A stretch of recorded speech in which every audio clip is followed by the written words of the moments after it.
जैसे इशारों इशारों वाली जो खबर आई, तो इससे लगा कि मुख्यमंत्री नीतीश कुमार का मिजाज बदल रहा है। पहले निष्पक्ष चुनाव होता था कांग्रेस के राज में। तो कोई जवाब देंगे सर नीतीश कुमार? सदन में जो है इशारों इशारों में ही बहुत कुछ बतिया गए। तो चैलेंजो हो गया है सर जो हो गया। नीतीश कुमार को। इसीलिए नीतीश कुमार उपचुनाव में किसी कुशवाहा को नहीं दिया। सर आश्चर्य की बात है कि ये किला ढहा गई से 5 दिन तक हंगामा होते रहा और नीतीश कुमार जी अपन मौनी बाबा बने रहे। सरकार के सारे काम पूरे, लेकिन जनता के काम नहीं हुए। इस दौरान जब वह चुप थे तो मनन कर रहे होंगे, उनको याद पड़ गया होगा कश्मीर की कली सिनेमा का वो गाना, है ना, जो आशा भोसले गाई है मोहम्मद रफी के साथ। इशारों इशारों में बात करते रहे तेजस्वी यादव से। इशारा इशारा में मुख्यमंत्री क्या कहना चाह रहे थे? ये तो कह दिए सर, आज तो कहे ना गांधी मैदान वाला। आज गांधी मैदान में सार्वजनिक कर दिए इशारा इशारा में क्या बात हुई थी। पनोरमा ग्रुप, जो सोचता है वो करता है। नमस्कार, आप देख रहे हैं न्यूज हाट। मैं हूं चंदन झा। बहुत दिनों के बाद नीतीश ने आज चुप्पी तोड़ी है, तो आज चुप्पी तोड़ने वाली खबर को समझिए। और इस विषय पर हमारे साथ बात करने के लिए हैं वरिष्ठ पत्रकार अजय मिश्र। सर, आपका इस कार्यक्रम में स्वागत है। धन्यवाद चंदन जी। सर, सीएम आज अपनी चुप्पी तोड़ दिए हैं, नहीं? सीएम चुप थे, बहुत दिनों से मौन थे। इसको लेकर जो है ना बड़ा सियासी हंगामा हो रहा था कि आखिर सीएम की चुप्पी क्यों है, इस चुप्पी का राज क्या है, चुप्पी का जब तोड़ेंगे तो क्या होगा, भूचाल मचेगा, है ना। इस तरह के भी बयान आ रहे थे और लग रहा था कि सही में जब नीतीश कुमार मौन हो जाते हैं तो कुछ न कुछ करामात कर देते हैं, सियासी करामात। लेकिन आज उन्होंने चुप्पी तोड़ी। पटना के गांधी मैदान में वह कृषि यांत्रिक मेला लगा हुआ, उसका वह उद्घाटन कर रहे थे। बड़ा अच्छा माहौल था। कृषि मंत्री मंगल पांडे भी थे और मंत्री थे, तो सब होते हैं। सब कुछ हुआ। पत्रकार से जो बोले तो चुप्पी तोड़ने के लिए जिस तरह से राजद के लोग, विधानसभा समाप्त हो गया, 5 दिन तक हंगामा मचा, काम कम हुआ, हंगामा ज्यादा हुआ, सरकार अपना सब काम निकाल ली, उसी हंगामे में पारित करा ली अपना जो है अनुपूरक बजट, सब ने अपना पास करवा ली, सरकार को कोई दिक्कत नहीं हुआ। लेकिन जनता के सवाल रह गए अनुत्तरित, उसको जवाब नहीं मिला। सरकार के सारे काम पूरे, लेकिन जनता के काम नहीं हुए। कितना हूँ उनको उस्काया गया मुख्यमंत्री नीतीश सीएम को, हाँ, लेकिन वो टस से मस नहीं हुए। विधानसभा में भी तेजस्वी यादव उसकाए, कई मंत्री उसकाए, क्या कहते हैं, कई विरोधी नेता जो है उसकाए। विधान परिषद में राबड़ी देवी भी उसकाई, है ना। बहुत सारे मुद्दे थे, स्मार्ट मीटर का मामला हो, उसके बाद आरक्षण का प्रतिशत जो बढ़ा है 65%, उसका मामला हो, है ना। बहुत रोजगार का भी मामला, फिर रोजगार का मसला हो, या फिर वक्फ बोर्ड का जो संशोधन बिल है उस पर हो, तो तमाम संवेदनशील मामलों को लेकर मुख्यमंत्री नीतीश कुमार से जवाब मांगा गया दोनों सदन में। लेकिन 5 दिन तक हंगामा होते रहा और नीतीश कुमार जी अपन मौनी बाबा बने रहे। सर, लेकिन इशारों इशारों में बात करते रहे तेजस्वी यादव से, नहीं? इस दौरान जब वह चुप थे तो मनन कर रहे होंगे, उनको याद पड़ गया होगा कश्मीर की कली सिनेमा का वो गाना, है ना, जो आशा भोसले गाई है मोहम्मद रफी के साथ। इशारों इशारों में क्या गाना था ना, है ना, वो गाना उनको याद पड़ गया। कितना बढ़िया से उसमें गाया गया था, उसका फिल्मांकन जो हुआ था सब बड़ा ये था, तो लगता है वो गाना याद पड़ गया होगा उनको। इसीलिए सदन में जो है इशारों इशारों में ही बहुत कुछ बतिया गए। तेजस्वी यादव तो इतना खुश हो गए कि इशारा इशारा में हमको बहुत कुछ कह दिए। अब जब उसका राज खुलेगा या जब मुंह खोलेंगे मुख्यमंत्री, तब जो है सो भूचाल मचेगा। आज भूचाल मच गया, मचा भूचाल। अच्छा सर, भूचाल पर आएंगे, लेकिन जैसे इशारों इशारों वाली जो खबर आई, तो इससे लगा कि मुख्यमंत्री नीतीश कुमार का मिजाज बदल रहा है। बदल गया, नहीं, फिर वो आनंद में आ गए। आनंद में आ गए, इससे लग रहा था थोड़ा थोड़ा।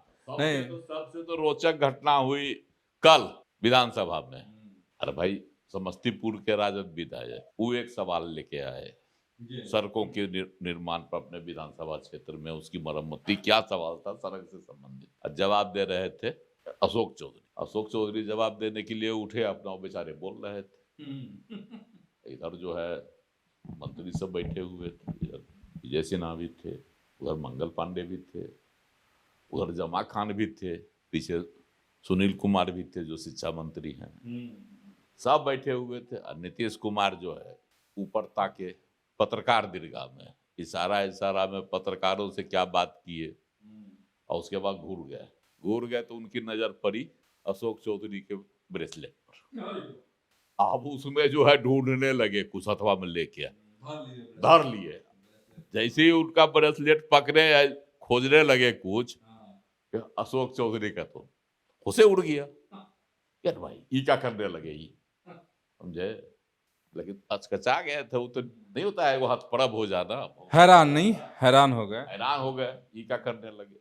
जितने मंत्री थे सब जो है टुकुर टुकुर देखने लगे, एकदम भौचक होके ये क्या कर दिए फिर आज विधानसभा में। तब लगने लगा कि भाई अशोक चौधरी से वो अपना मजाक करते हैं, पहले भी करते रहे हैं। दुलार है सर। हाँ, बहुत प्रेम है उनके साथ उनका। और फिर सबसे बड़ी बात है कि फिर पत्रकार दीर्घा में देखे। अच्छा, वो ब्रेसलेट धरने के बाद। अच्छा, छोड़ने के उधर इशारा में कुछ बात हुई और फिर छोड़ दिए। अरे बाप। ये सवाल है कि ये इशारा में मुख्यमंत्री क्या कहना चाह रहे थे। तो कह दिए सर, आज तो कहे ना गांधी मैदान वाला। और तेजस्वी यादव से भी बतिया लिए थे। हल्ला हुआ था कि बहुत सारी बातें हुई। पता चला कि फुस नहीं होता है, बहुत शोर होने के बाद फुस क्या हुआ तो भाई हालचाल पूछा गया। आज गांधी मैदान में खुलासा कर दिया। अच्छा, सीएम पत्रकारों से कहे कि आपकी उम्र कम है, आप भूलिएगा नहीं 2006 से पहले बिहार में कुछ नहीं थे। ये सब जो देख रहे थे हमने किया हुआ है, पहले कुछ होता था यहाँ। तो तेजस्वी यादव जो गदगद थे कि इशारा में बात हो गई था, तो खोलिए ये बात क्या हुई थी कि तुम्हारे राज्य में कुछ नहीं हुआ, यही बतियाए होंगे। आज उसका खुलासा कर दिए। पत्रकारों से भी कहे कि जो कृषि मेला लगा है ना, यह भी मेरे ही समय से शुरू हुआ, हम ही ने इसकी शुरुआत करवाई। नीतीश जी की ही सोच है। जी की सोच है। और कृषि रोड में मैं वह भी मेरे ही दिन है। इसके अलावे बिहार में जितना विकास का काम हुआ है कौन किया? तो मेरी ही सरकार ने की।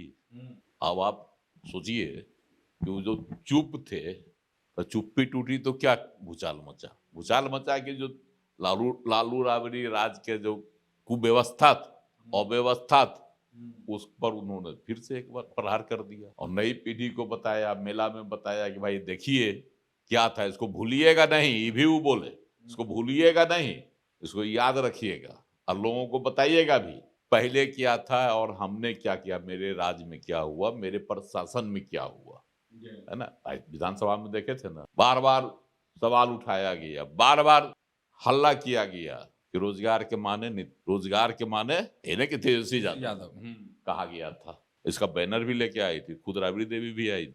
तो इसी को जो है आज खुलासा कर दिए कि देखिए मेरी चुप्पी का क्या राज था। आज गांधी मैदान में सार्वजनिक कर दिए इशारा में क्या बात हुई थी। तो चैलेंजो हो गया है सर नीतीश कुमार को। हाँ, चैलेंज भी हो गया। जहानाबाद के जो सांसद सुरेंद्र यादव ललकार दिए हैं। हाँ, अब इस बार सीधी ललकार है नीतीश कुमार। एकदम से कह रहे थे सुरेंद्र यादव, उनका एक वीडियो वायरल हुआ, हालांकि बड़ी उसमें कुछ कुबोल है उनका, नहीं बोलना चाहिए, मुख्यमंत्री है, लेकिन जो है आदमी का जो है बोली संयमित होनी चाहिए। सांसद है लेकिन जो बोल गए सो बोल गए। उनको मलाल है। किसको? सुरेंद्र यादव को गुस्सा नहीं होता, खीज है कि 34 साल का उनका जो है साम्राज्य बिखर गया, सियासी किला ढह गया, किला बिखर गया। जहाँ बेलागंज तो उनका साम्राज्य था, वहां से बेलागंज से चुना एमएलए कौन होगा तो सुरेंद्र यादव। एकदम लिखा हुआ था, कोई जीतता ही नहीं था, या जीतने नहीं दिया जाता था, ऐसा वोट का समीकरण था, या वहां क्या सियासी समीकरण इस तरह से गढ़ा गया कि कोई वहां नहीं जीतता था। जबकि सुरेंद्र यादव आरोप लगाए हैं कि पहले निष्पक्ष चुनाव होता था कांग्रेस के राज में, आप प्रधानमंत्री अटल बिहारी वाजपेयी के शासन में, इस बार तो धन बल और पुलिस बल का, प्रशासन का पूरा उपयोग किया गया। प्रशासन पर तो तरह तरह का आरोप लगा दिए, पुलिस पर भी आरोप लगा दिए और मुख्यमंत्री को चुनौती दे दिए कि आके चुनाव लड़के देखिए, बेलागंज से चुनाव लड़के देखिए, अगर वो जीत गए नीतीश कुमार, हाँ, तो हम सांसद ही छोड़ देंगे, ये बोले हैं सुरेंद्र यादव। हाँ, और राजनीति से भी संन्यास ले लेंगे। बहुत बड़ा चैलेंज जो है उन्होंने मुख्यमंत्री नीतीश कुमार को दिया कि आके यहाँ चुनाव लड़ लें। और जिस तरह से इस बार उपयोग किया गया प्रशासन का, पुलिस का दुरुपयोग, उससे वह जो है खासा नाराज नजर आए। हालांकि इस सब में उनका खींच। सर, आश्चर्य की बात है कि ये किला ढहा गई से नहीं, सुरेंद्र यादव का सियासी किला ढहाने की रणनीति नीतीश कुमार बहुत दिनों से बना रहे थे। वहां का जो वोट समीकरण है उसमें कोयरी की भी अहम भूमिका है, अल्पसंख्यक तो है ही, उसके अलावे जो सवर्ण है, चाहे पिछड़ी दलित जातियां हैं, इन तमाम जातियों को एकजुट करके जो इनका वोट रहा है, किनका, नीतीश कुमार का, उसको एकजुट करके जीतने की कोशिश उन्होंने बहुत बार की। शुरू में जो अभी लड़े इससे, इनसे क्या नाम है, इस पार्टी से, जनसुराज से जो लड़े थे मोहम्मद अमजद, वह 2010 में जदयू से भी लड़े थे और अच्छा वोट लाए थे, 33,000 40,000 कितना वोट लाए थे उस समय, भी बढ़िया वोट लाए थे उस समय, लेकिन वो हार गया। अल्पसंख्यक का प्रयोग भी नीतीश कुमार का फेल हो गया। और 2020 में अभय कुशवाहा को लड़ा दिए थे, याद है ना, जहानाबाद से, कि कुशवाहा और जितने हैं लोग समूह को एकजुट करके इस बार जीत हासिल हो जाएगी।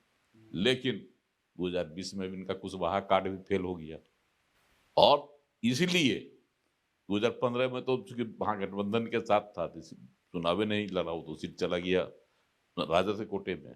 इसीलिए नीतीश कुमार उपचुनाव में किसी कुशवाहा को नहीं दिए, यादव को दिए, मनोरमा देवी को, बिंदी यादव की पत्नी, बिंदी यादव गुजर गए बेचारे। और सियासत में सुरेंद्र यादव की लड़ाई बिंदी यादव से ही होती रही है गया में, मगध क्षेत्र में, तो उन्होंने उनकी पत्नी मनोरमा देवी को उतार दिया।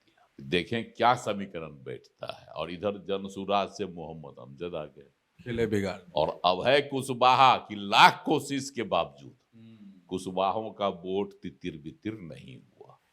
पूरी तरह से नीतीश कुमार के साथ सब जुटे रहे। इसी का नतीजा हुआ कि अल्पसंख्यक बिखर गया, उसमें टूट हो गया, मतलब माई समीकरण दरक का, और इधर कुशवाहों का वोट नीतीश कुमार के साथ जुट गया। उसके बाद चिराग पासवान गए थे, दलितों का वोट भी जुट गया, सवर्णों का भी वोट जुट गया। तो ये सब मिला जुला कर सुरेंद्र यादव को 4 खाने चित कर दिया ये समीकरण। लेकिन वो खींच उतार रहे हैं किस पर, तो नीतीश कुमार पर। तो कोई जवाब देंगे सर नीतीश कुमार? जवाब नहीं देंगे, नीतीश कुमार कोई जवाब देंगे? वो चुप रहेंगे, बोले ना कि मौनी बाबा रहते हैं। जवाब तो उनको देगा उनके लोग अगले चुनाव में, 2025 के चुनाव में फिर जवाब मिल जाएगा कि भाई आप कितने सियासी तौर पर अब मजबूत रह गए हैं बेलागंज में। इसका जवाब उनको नीतीश कुमार 2025 के विधानसभा चुनाव में देंगे। जी, तो समझ गए होंगे नीतीश कुमार ने अपना मौन तोड़ा है, हाथ धर लिए किसका, अशोक चौधरी का। लेकिन सुरेंद्र यादव की ललकार का क्या जवाब देंगे? तो ऐसे ही जुड़े रहिए न्यूज हाट के साथ, खबरों से अपडेट रहिए। धन्यवाद, नमस्कार।